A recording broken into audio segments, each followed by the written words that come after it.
ايش تشوف واحد، سامحوني يعني سامحوني، اوقات تلقى واحد رجال شايب وصابغ لحيته سودي. ما نتكلم عن حكم الصبغ حلال ولا حرام وغيره، لكن ايش السؤال، ايش اللي خلاه يصبغ لحيته؟ انه ما يبقى انه ايش؟ شايب. هذا الصحيح، ما يبقى يقال انه ايش؟ شايب. ليش؟ لان فترة الشباب تختلف عن فترة الطفولة وعن فترة الشيخوخة. ليش؟ لأنك أنت بين مراحل، أنت بتمر بمراحل ثلاث إذا طال الله في عمرك. الله يطير في أعماركم، قولوا آمين. قبل طفل، وبعدين صبي، وبعدين شاب. قبل يوم طفل وصبي أنت ضعيف، ويوم بتستوي شاب قوي، وبعدين بترد على العكس وبتستوي شيبة، وفي بعض الأحيان نعوذ بالله من أن نرد إلى أرذل العمر بتستوي أضعاف من الطفل الصغير.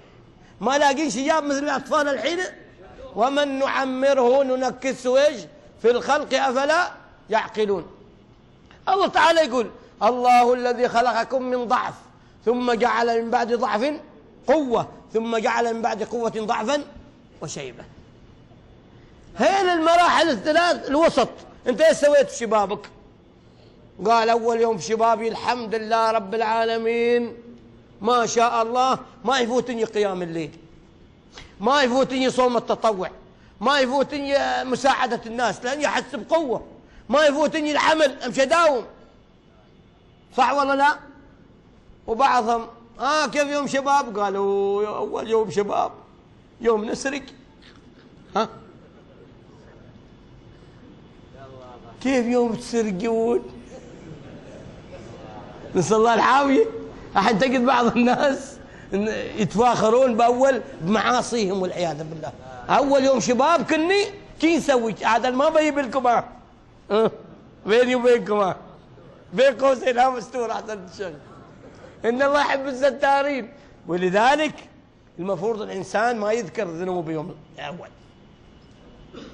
يتوب إلى الله تعالى ويقول: اللهم سترك. ما حد معصوم، وعليك أنت بالحكي، النبي بس معصوم، لكن قول اللهم استر علينا في الدنيا والآخرة. ولا يفضح الإنسان نفسه يوم الله ساتر عليه قاعد يطلع ايش رايك انت؟ زين. فإن تسأل عن الشباب فايش قضيته؟ الحمد لله، تشكر ربك.